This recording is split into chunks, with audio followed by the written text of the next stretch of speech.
So you realize that because where you have control is just on detection risk. And that is why your focus as an auditor is on detection risk. And how do you manage detection risk is about the amount of work. That is a summary of what I've been saying. It's the amount of work. Yeah.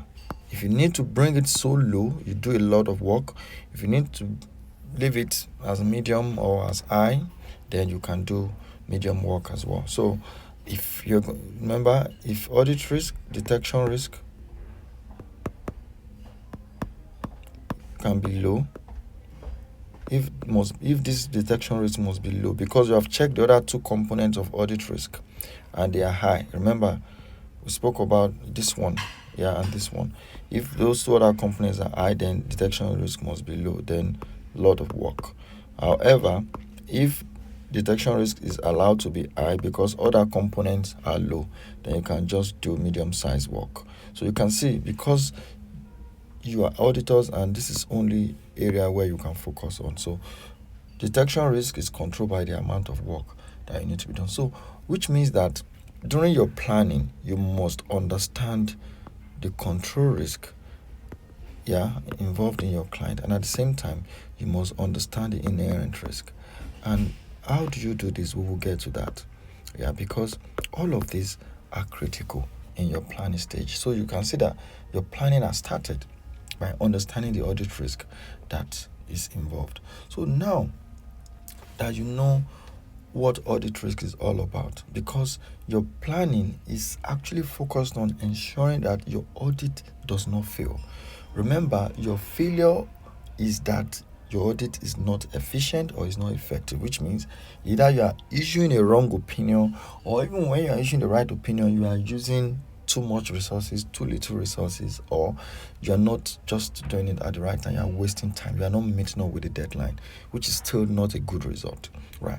So now, how do we do audit plan? So let's start with audit plan now. Audit plan and proper. How do we do it? I've spoken about why up there. Let's talk about how now.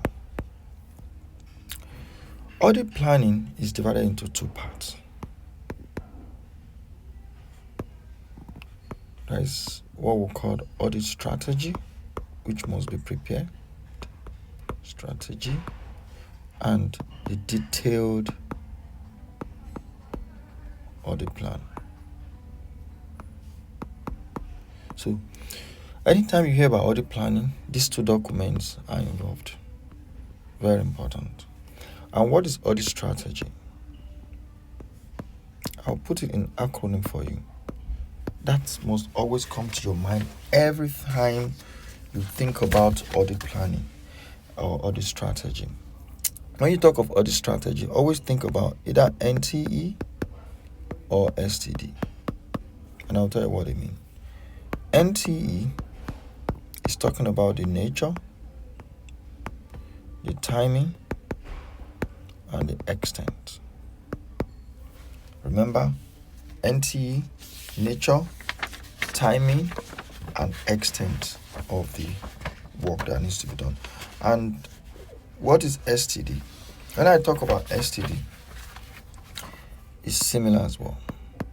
STD is talking about the scope, the timing as well, and direction of the audit. So these are saying similar things, and all of these are what we refer to as audit strategy. So your audit strategy document is like your overall strategy document that gives direction of the audit. So it's not detailed like the detailed audit plan. So the first thing you want to do is to have a broad strategy document of the audit that you want to do. Where you will talk about the balances you want to focus on, the direction of the audit in terms of which is similar to extent, right? Are you going to be doing a lot of test of details, or are you going to be doing just analytics? Don't worry. As we move on, you understand the difference between details testing and analytics. Detail testing just means that you are doing a lot of work. You'll be asking for a lot of documents. You'll be carrying out a lot of assessment and calculation and performance and all of that. But when you're talking about analytics, it's just a shortcut to getting audit evidence. And I will touch on analytical evidence very soon. Yeah, because you must do it in planning as well. Right. So audit strategy is that broad, more like a broad document, yeah, which is just focused on giving you the nature, the timing, and the extent of work that needs to be done. But that is different from detailed audit plan. So detailed audit plan, as you can see, I'm underlining the word detail because it's more detailed and requires you to state out so many things such that you are asking who is going to do the work. Who will do the work? In strategy, you've identified the work that needs to be done. Okay, this year, in strategy, you could say, okay, we're going to audit cash, we're going to audit inventory, we're going to audit property, plant, and equipment. However, when you get to detail plan, you'll now be asking who is doing PPE, who is doing inventory, who is going to be auditing bank, who is going to be auditing payroll. Also, you'll be talking of when will they be auditing it? So if you say Mr. John will audit payroll and inventory, now you'll be asking when should Mr. John complete the work on payroll? When should he complete the work on cash? So you have a proper schedule as to when the work needs to be completed. And you also be telling him how he's going to do it, which means what procedure is going to be performing. You will specify the specific procedure that he needs to do in the detailed audit plan. The detailed procedures must be developed.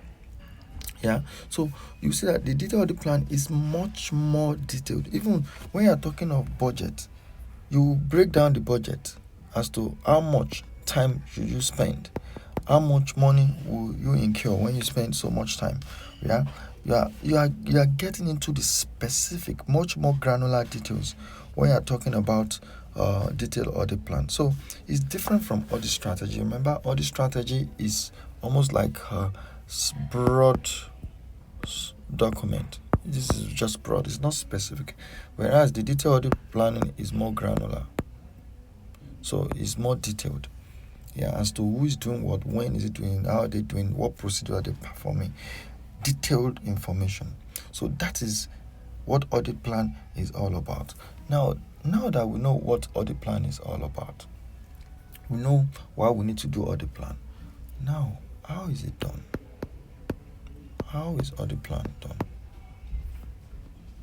And I cannot overemphasize on the importance of ISA 315. Every time you think about audit planning, in as much that the standard that requires us to do audit plan is called ISA 310, yeah, because audit planning is even mandatory because we cannot do audits without a plan. Like I said, anything you fail to plan for, you only stand a chance of not succeeding. If you succeed, it's by luck. Sorry, ISA 300, not 310. 300, yeah. It mandates auditors to carry out audit planning before they go into execution, right? However, this standard is the most important standard in audit planning because the standard is even called, if I've mentioned it in my previous video, that this standard is called identifying, this is the title of the standard, identifying and assessing the risk of material misstatement and assessing the risk of material misstatement by understanding the entity, which is the client you are auditing, and its environment.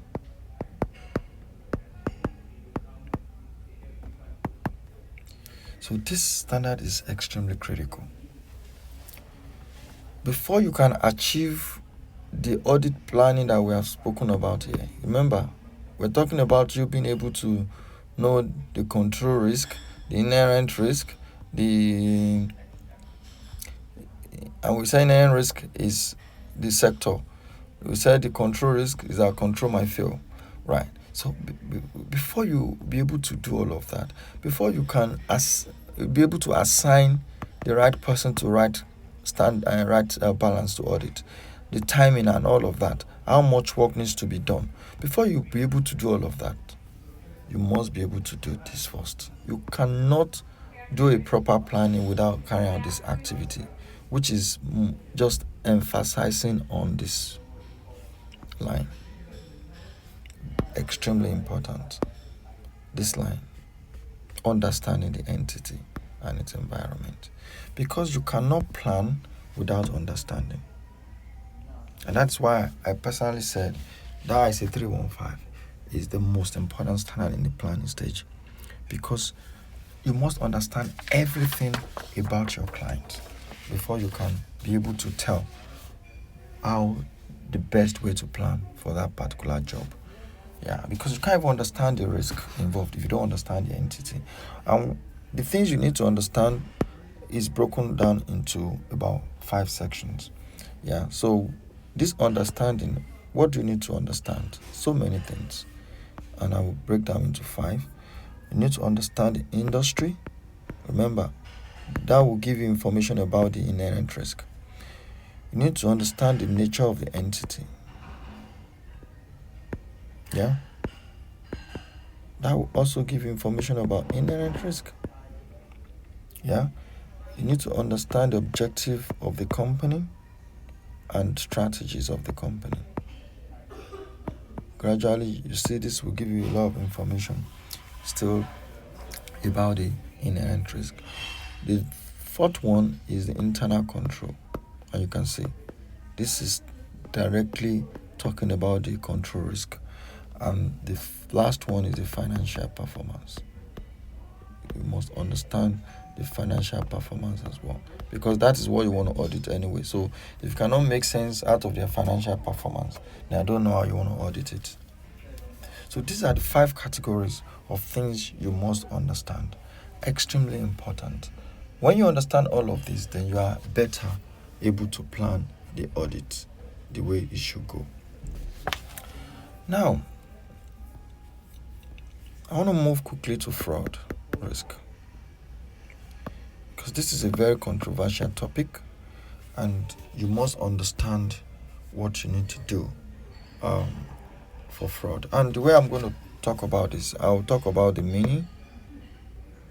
I'll talk about the meaning, and types, because you need to know the types, you need to understand the different types of fraud. I'll talk about your responsibility as auditor. What do you need to do? What are you expected to do in related to fraud? Very important. Those are the 2 things I'm going to touch on fraud. So what is fraud? What is fraud? When you hear fraud, I'm sure the first thing that comes to your mind is that somebody is stealing. Yeah, that's the easiest thing that comes to everybody's mind, and probably not just you alone.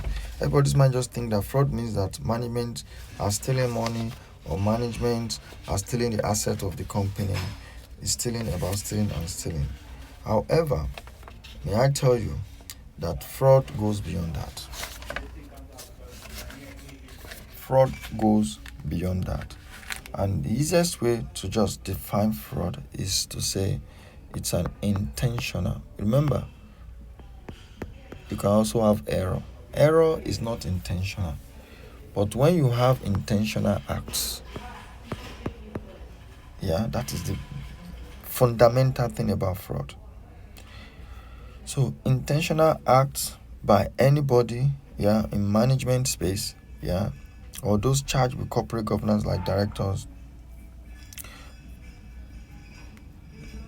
the intentional act to deceive, to deceive or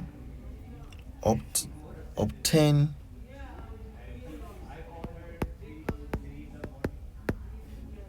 unjust. Unjust is just something illegal, which means you are not entitled to it. Advantage. Yeah. So intentional act to deceive or obtain unjust illegal advantage. That's what fraud is all about. And when you look at this, you see that it's made up of two things: deception, yeah, and you want to obtain illegal advantage. And that is why there are usually two types of fraud. What we call the misrepresentation, that's the first one, and misappropriation.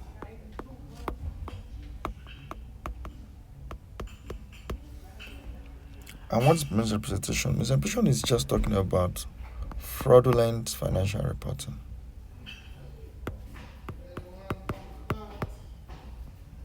Fraudulent financial reporting, which means that asset is meant to be reported as 50 million, but management has reported it as 150 million. So they are deceiving us. It could be error, that is fine, but by the time it is an intentional act, remember, if it was deliberate effort to do this, then it becomes a fraud. And that is a type of fraud called the misrepresentation or fraudulent financial reporting. Misappropriation of assets is another type, and this is what you call stealing. So that is the most popular one that we all talk about all the time. All of us talk about stealing as fraud, but like I said, the theft of company asset is much more than what we're looking at. It's not the only thing that we're looking at in fraud for audit. In fact, in audit and assurance, our focus is here. Let me tell you, this is where our focus is. However, if this happens, also we have a responsibility to carry out some actions, which I'm going to discuss when I speak about your responsibility as auditors here, right? But majorly speaking, this is where auditors are playing. Yeah, major is our major focus. Is fraudulent financial reporting. Yeah, but please take note that the difference between a normal misstatement and fraud is just the word intention. Please take note, is the word intention, right? So it's good that you now understand your responsibility as auditor. So let's talk about the responsibility of auditors. And listen very carefully. Please, let me first say this carefully. As auditors, your primary responsibility is not to detect fraud. In fact, there is a ISA that is specific about this fraud, and that's called ISA 240. Yeah. And it clearly states your responsibility and make it so clear that it's not your responsibility to detect fraud.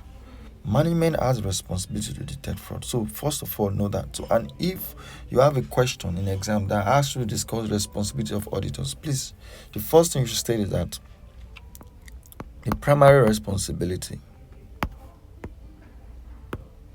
of detecting fraud lies with who? The board and management. That should be your introduction statement. Yeah. Your second sentence is that, however, if auditors detect fraud while they are performing their work, remember that for auditors, we are supposed to carry out our work such that we identify misstatements. Let me explain very well for you. So listen, auditors are meant to do a job that is good and quality.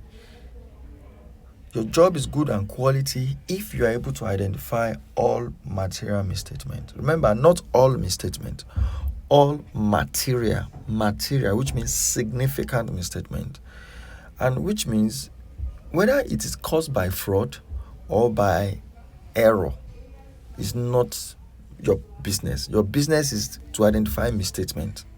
So naturally, you are expected to even pick those misstatements coming from fraud as well, and not just from error, right? So you are not going to look for fraud, but rather you are looking for material misstatement. So, however, you will say auditors are expected to identify all material, and I'm underlining material because I'm not saying all misstatements, all material misstatements. Yeah. Whether caused by error or fraud. So if you as auditors have designed your procedures properly, you should pick all material misstatements regardless of what is causing it. Yeah. So another thing I'm saying is that auditors are not responsible for preventing fraud. However, you must design your procedure. So your conclusion as your responsibility is that auditors must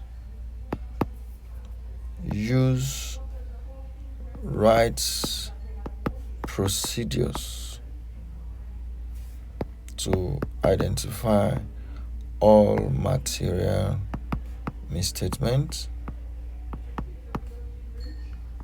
whether from error or fraud.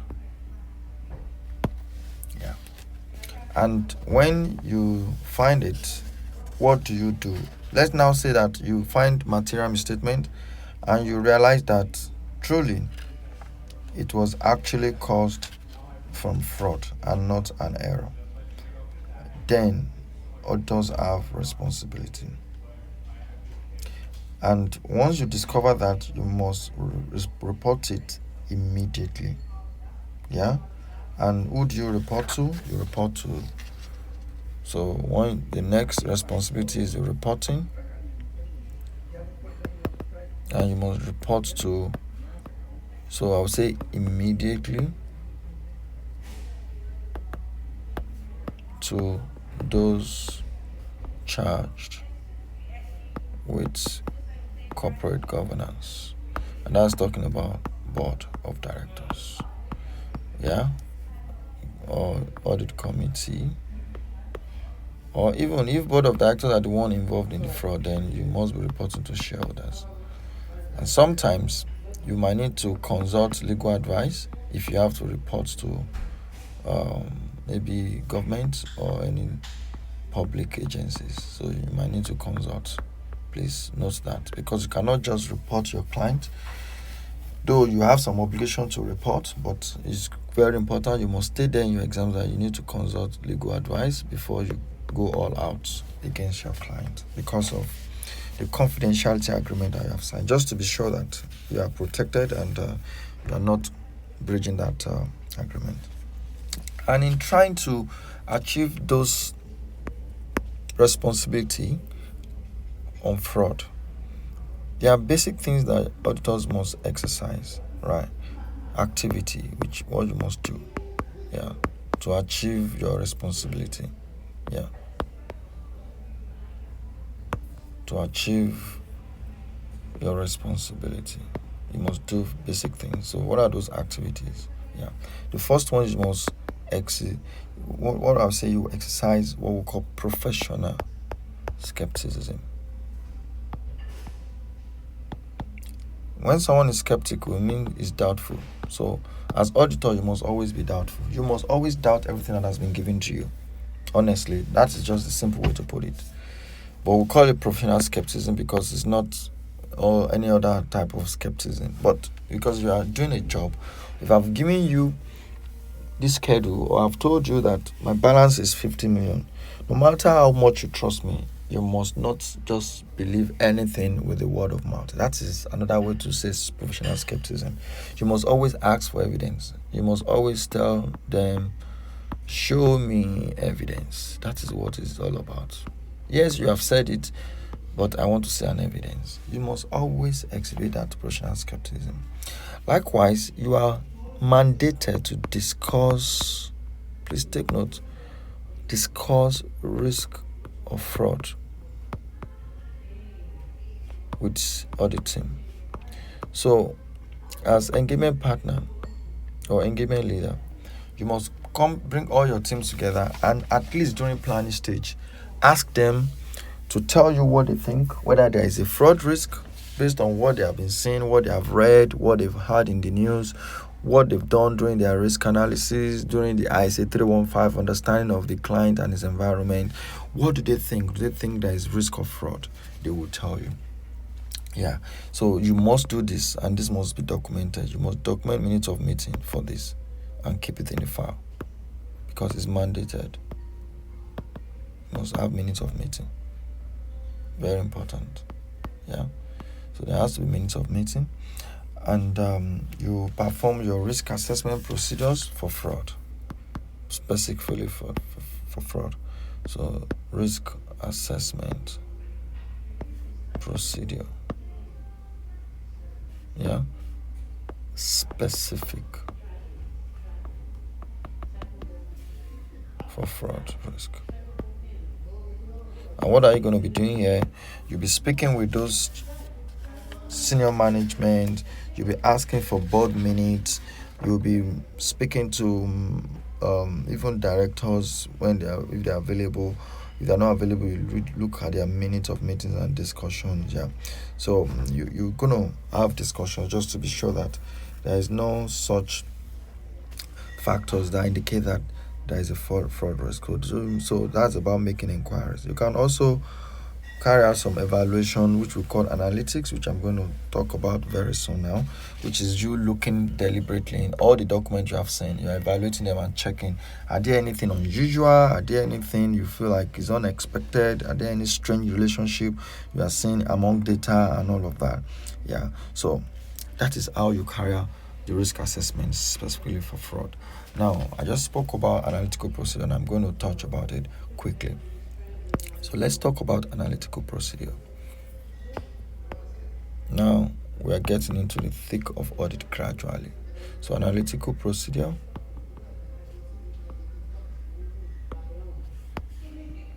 Yeah. What is analytical procedure? Meaning, I want you to know the meaning.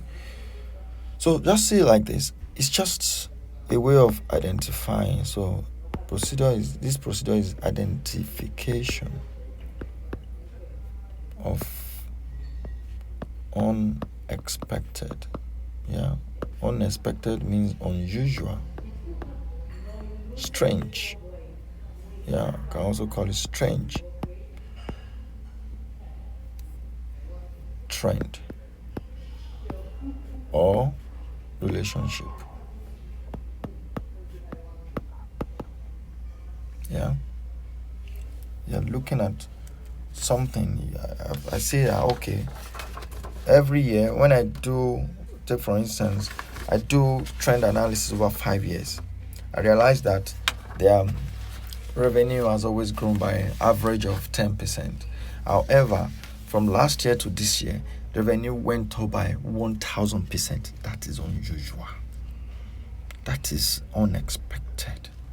So when you do any procedure that is looking for unexpected, unusual, strange trend or relationship amongst data, what you are doing is called analytical procedure. And let me give you some example. I just gave you one trend.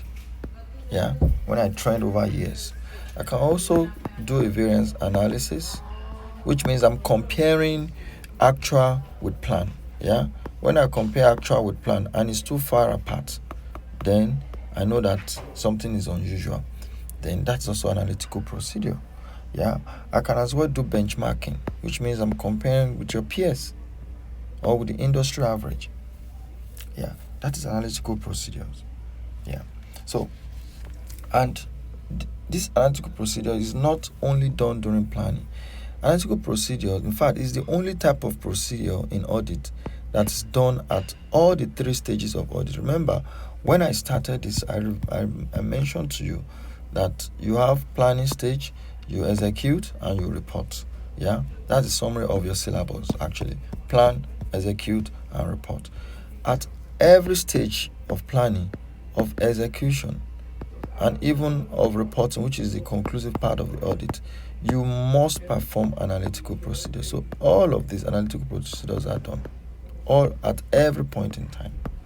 So in planning stage, you do analytical procedure. Execution stage, you do analytical procedure. Even in reporting stage, you do analytical procedure. So it's a very critical procedure that you must understand and know that you have to perform. Yeah.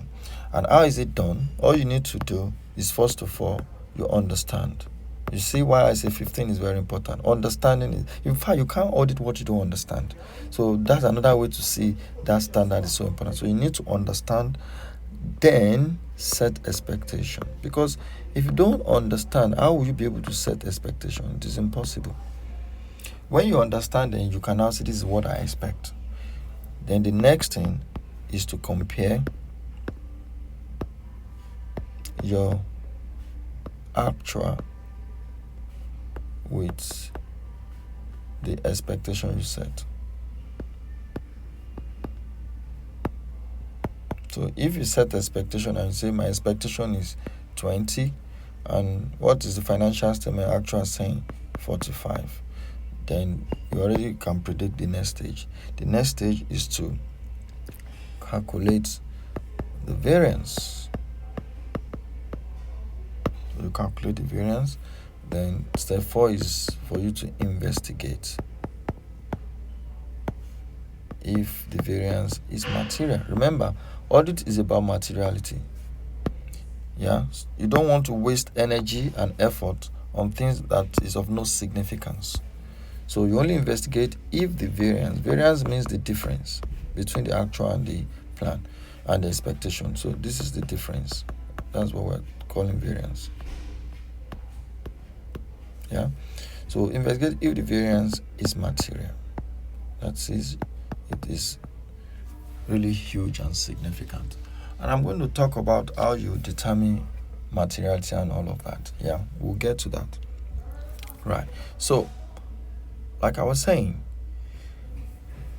this is step 1, step 2, step 3, and step 4. And that is how you actually how you perform analytical procedure. Yeah, that is how you perform analytical procedure. Because this you must do during planning, you must do during execution, and you must do during reporting. So it's very critical that you know how to do it. Right. So it's very important to please practice it, think about it. Each of those examples I've given you, trend, variance analysis, benchmark, because you will always find questions on analytical procedures. And there are tools you can use. You can use ratios. Yeah, you can use ratios to determine your relationship between those data, or you can just trend it. Yeah, I mean, example of ratios that you can use, for instance, you can use profit margin. I'm sure you've heard of profit margin before. You can use return on capital employed. Yeah, you can use AR days, AP days, inventory days, all of that. Yeah, just to train and see what has changed. Just to get a relationship between your balances, both P&L balances or statement of financial position balances. Very important. Yeah. So that is about analytical procedure. Now, I said you only investigate if the variance is material, which means concept of materiality is very critical, and that is the next thing that I want to talk about now. Materiality. I know I once spoke about materiality, I think in my second video. Yeah, but we're going to get a bit deeper in materiality now.